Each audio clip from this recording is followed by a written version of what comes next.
Hey there! Thank you for watching my channel.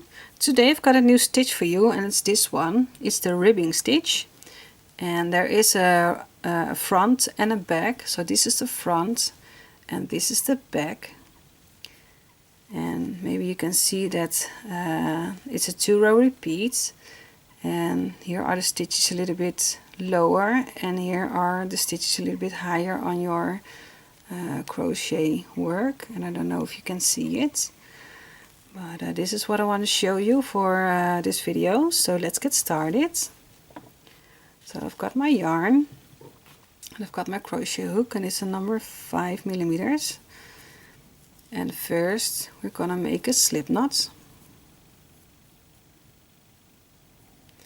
and then just chain any number of chains you want your work to be, and then +1.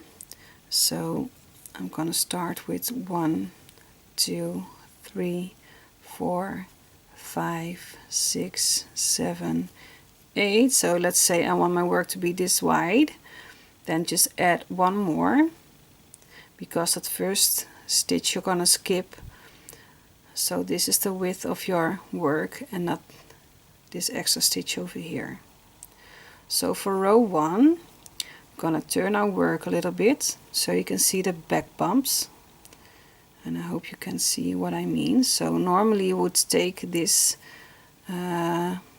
stitch over here, but we are gonna crochet in the back bumps. So turn your work and you can see the back bumps over here.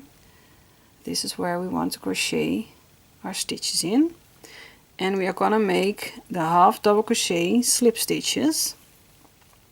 So skip that first stitch over here, and in the next one, so yarn over, and in the next back bump over here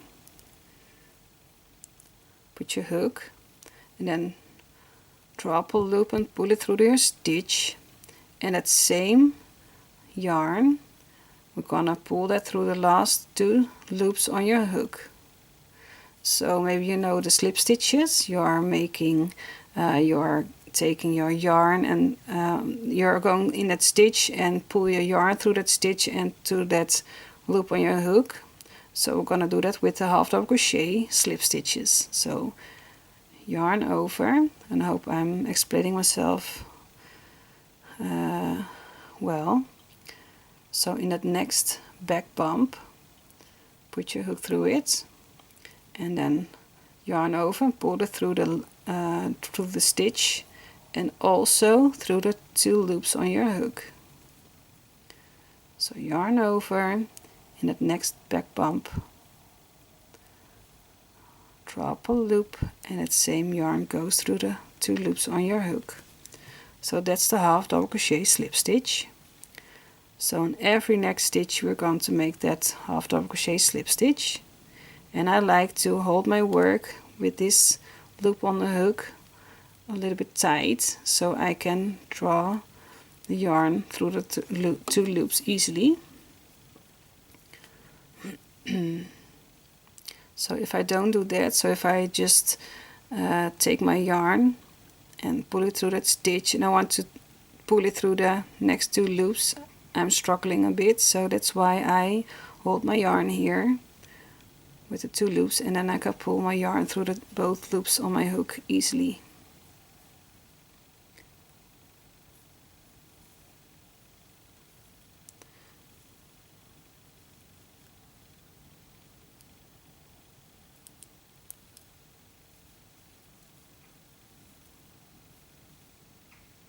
So for the last stitch,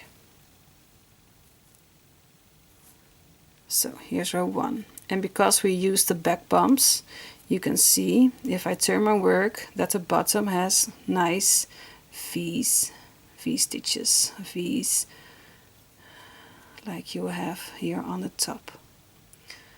So it stretches more, so it's nicer to do it this way than just use the normal stitches on your base chain.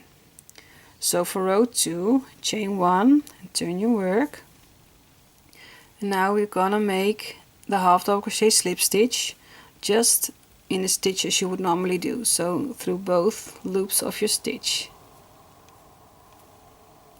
And again I'm holding my loops over here tight so I can draw my yarn through the both loops on my hook.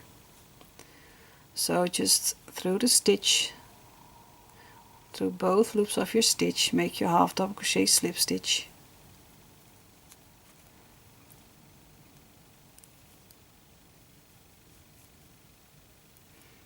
And this is just not a stitch you would be crocheting very quickly. Well, at least not for me, because I have to hold my yarn and my stitches. But the result is very nice. And maybe when you're crocheting more of this stitch it will become easier, but you have to pay attention.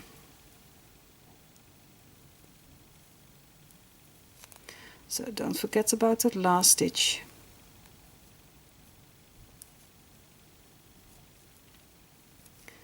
So this is how row 2 looks. Now chain 1, turn your work, and now we're gonna crochet row 3. So the chain 1 doesn't count as a stitch. Now we're gonna make the half double crochet slip stitches in the front loops only. So we did first through both loops of the stitch in row 2, and now we just need to, let's see if you can focus now. We need to just, well, it doesn't want to focus now. Yeah, we only need to use the front loops. So don't go through both loops, just the front loop only. And then make your half double crochet slip stitch. So row 3 is just front loops only, half double crochet slip stitches. And because you are using the front loop, so when you're crocheting row 3 you are looking at the back of your work, and because you are using the front loops of row 3, you can see that if you turn your work, that the back loops of row 3 are just standing out now.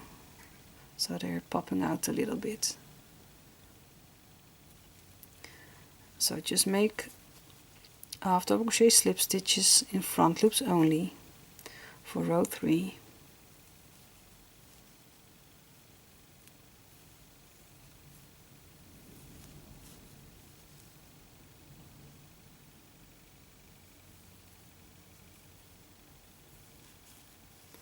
And don't crochet too tight or it will be difficult to make your stitches.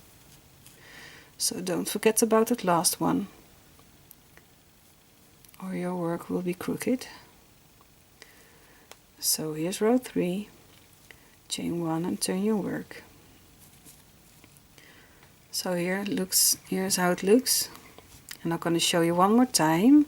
So just repeat row 2 and row 3, and it will be convenient to write down which row you are crocheting, because when you are maybe crocheting a bit and then you need to put your work down and do something else, sometimes you can forget which row you did. So it's may be convenient to write down which row you are crocheting, or else your work will not look like this if you alternate. Maybe if you are doing two rows of 2 or 2 rows of 3, then your work will not be how it has to be. So that chain 1 you are skipping, let's see, yeah, I did a chain 1. In that first stitch you are making half double crochet slip stitch and then through both loops. So that's row 2.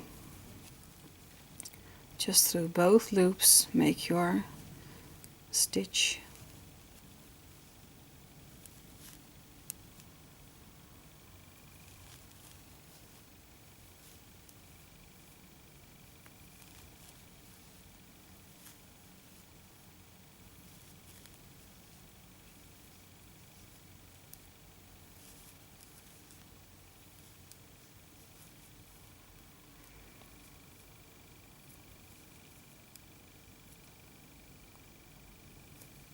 And don't forget about your last stitch, just to crochet your half double crochet slip stitches. So this is row 2, chain 1, and then I'm going to show you one more time how to crochet row 3. We are using only the front loop of your stitch. So in every stitch in the front loop only, make your half double crochet slip stitch.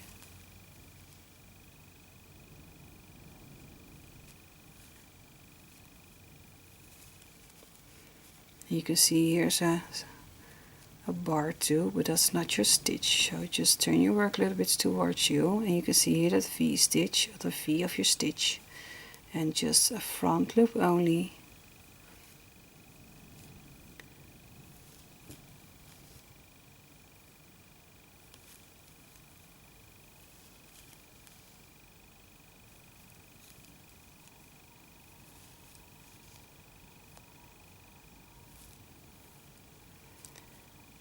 Always make sure you are getting the last stitch too. So here's the back, and if you turn your work, just chain 1 and turn your work, and then just continue to make your row 2 and row 3. So that's all there is to this ribbing stitch, and I hope you liked it. If you have any questions, feel free to ask me them in the comment section below. And well, if you do not want to miss any of my videos, subscribe to my channel and put on the notifications so you get a message when I upload a new video. And for now, I just wish you happy crocheting. Bye bye.